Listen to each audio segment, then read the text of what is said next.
derniers temps, il y a beaucoup de personnes qui me demandent qu'est-ce qui s'est passé pendant le séjour à Dubaï, parce que Maëva et moi, on ne s'est pas trop capté. Et en fait, la raison fait qu'il y a eu une grosse embrouille, un gros quiproquo. C'est-à-dire, moi, quand je suis arrivée, j'ai voulu voir ma copine Marie et je suis partie voir du coup ma copine Marie à un dîner où il y avait Greg, Paga et leur ami Cédric.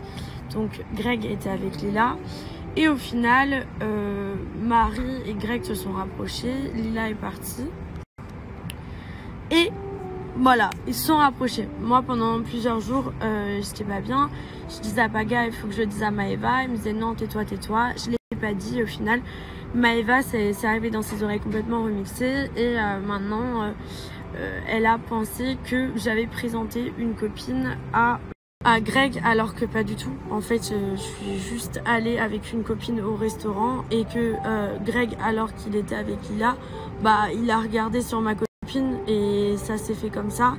Et moi j'étais vraiment pas bien de cette situation, j'en avais j'étais mal à l'aise parce que au final Maëva c'est ma copine et Marie c'est aussi ma copine et je m'attendais pas du tout à un rapprochement de Greg et de Marie et au final ça a été complètement remixé. Elle pensait que moi j'avais fait exprès de présenter une copine à Greg, chose qui est totalement fausse parce que je trouve ça hyper respectueux.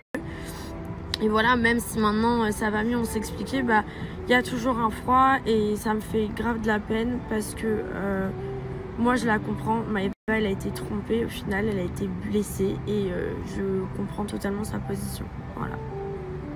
Donc voilà, ça veut pas dire du tout que j'ai approuvé la situation, ça veut juste dire que moi, Paga il m'a dit tais-toi, ne répète pas à Maëva ce qui est en train de se passer, donc forcément j'écoute mon mec et je pense que ça n'a pas été la meilleure décision parce que on dit toujours qu'on doit faire passer les copines avant les copains et je l'ai pas fait, j'aurais dû le faire et voilà quoi, maintenant la situation elle est comme ça et c'est relou et j'espère qu'avec Maëva les tensions elles vont s'apaiser parce que voilà c'est relou quand même. Les bébés, je viens de voir la story de Luna, alors je suis un petit peu choqué par ses propos parce que elle était au courant de tout et je comprends pas pourquoi là d'un coup elle prend son téléphone et on va dire entre guillemets elle annonce tout ça. Je ne comprends pas. Quel est son but de faire ça? Parce que depuis le début, entre guillemets, moi vous savez, avant de m'afficher vraiment avec quelqu'un, avant de faire vraiment une relation, je veux vraiment faire confiance à la personne. Vous voyez ce que je veux dire?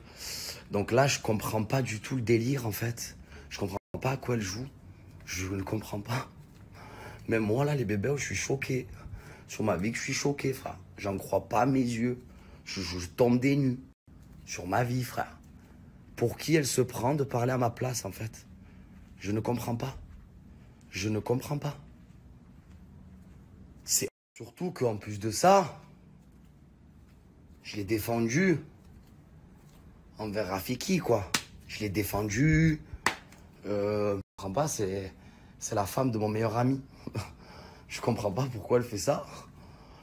Frère, je tombe des nues, en fait. Je sais pas, ça me regarde à moi, en fait. Ça la regarde pas à elle. C'est ma vie à moi, en fait. J'ai pas compris, là, le délire, en fait. Carrément, elle parle à ma place. Mais en fait, si quelqu'un doit parler, c'est moi, c'est pas elle. Ou même... frère, je suis choqué. Ah ouais, c'est tout confiance, hein. C'est tout confiance, c'est tout belle-sœur, hein.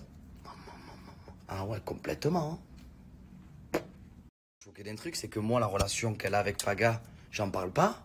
C'est à eux d'en parler, s'ils sont bien, s'ils se disputent, s'il y a des problèmes.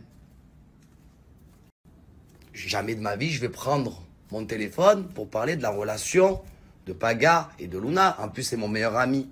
Mais Luna, c'est qui pour moi? J'ai toujours été là pour elle, j'ai toujours tout fait pour elle. Elle dormait chez moi. Frère, je suis choqué. Sur la vie de ma mère, je suis choqué. C'est honteux. C'est... Oh, bah. Je sais pas, moi je vais pas prendre mon téléphone en disant, eh ben Paga et Luna, ils se disputent, ou si, ou ça va pas dans leur couple. Jamais de la vie, je me permettrai jamais. Ça leur regarde à eux. Je m'immisce pas, moi, dans leur histoire. Je comprends pas. Je comprends pas quel est son but de faire ça, en fait. Frère, je tombe du 100 millième étage. Parce qu'elle essaie de se faire passer pour la sainte Nitouche. Ouais, quel genre d'ami c'est ça? Alors ça, pour moi, frère, alors je vous explique. C'est honteux. Quand elle parlait avec Maëva, je fréquentais déjà Marie, on va dire. Voilà. Donc, elle mentait à Maëva plein fer, déjà. Déjà, lui mentait plein fer au téléphone et moi, je la défendais. Donc, oh, mais je n'ai jamais vu ça de toute ma vie. De toute ma vie, j'ai jamais vu ça. Mais c'est quoi ce genre de personne? Mais qu'est-ce que c'est ce genre de personne? Et ça, c'est la femme de mon meilleur ami, mais MDR. Mais MDR, en fait. Mais MDR. En fait, je suis célibataire et je fais ce que je veux, en fait. Déjà, pour commencer. De deux, pour qui elle se prend de prendre ses réseaux et parler de moi? Déjà, de deux. Et de trois, en fait, je fais ce que je veux de ma vie, en fait. Tout simplement. J'ai été droit dans mes baskets. J'ai été droit. Donc, à un moment donné, faut arrêter de... Je ne comprends pas pourquoi elle fait ça. Je ne comprends pas. Je ne comprends pas pourquoi elle fait ça. Je ne comprends pas. Quand elle dit qu'elle n'était pas bien de cette situation, ce n'est pas vrai du tout. Elle rigolait de cette situation. Elle rigolait. Ça la faisait bien rire, cette situation. Parce qu'il faut arrêter de se prendre de faire la victime, en fait. Hein? Elle rigolait de cette situation.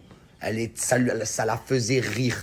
Et en plus de ça, elle met dans la sauce Paga. Paga n'a jamais dit à Luna de ne pas dire à Maëva, en fait. Voilà. Elle a jamais dit. Paga n'a jamais dit ça, en fait. Donc, à un moment donné, il faut arrêter. Sur ma vie, il faut même tout arrêter, les bébés. C'est Dieu qui donne mon bébé. Les amis, je voulais vraiment préciser avec vous, parce que je vois beaucoup de ouais, Luna qui termine Greg. Je ne l'ai pas du tout terminé, j'ai juste rétabli la vérité, en fait. Parce que je me prenais plein de messages comme quoi j'avais présenté ma copine Marie à Greg alors que c'est faux. Greg, c'est pas quelqu'un de mauvais du tout. Il est célibataire, il fait ce qu'il veut. C'est un concours de circonstances, en fait. C'est de la faute à personne, clairement. C'est ni de la faute à Lila, ni de la faute à Marie, ni de la faute à Greg. C'est un concours de circonstances qui s'est passé comme ça. Il faut arrêter tout le temps de chercher la mauvaise personne. Il n'y a pas tout le temps des mauvais, en fait, dans les histoires. Là, c'est juste un concours de circonstances. Lila, elle a rien demandé. Marie non plus. Et Greg, bah voilà, c'est comme ça, c'est les coups de cœur. Ça se décide pas. Voilà, il est célibataire. Il aurait pu avoir un coup de cœur pour une copine à moi dans un mall, dans la rue, à la plage. Voilà, ça s'est fait. Ou pas forcément une copine à toi. Ouais, voilà, ou pas forcément une copine à moi, c'est tout. Il est célibataire et voilà, ça s'est fait comme ça. Faut pas.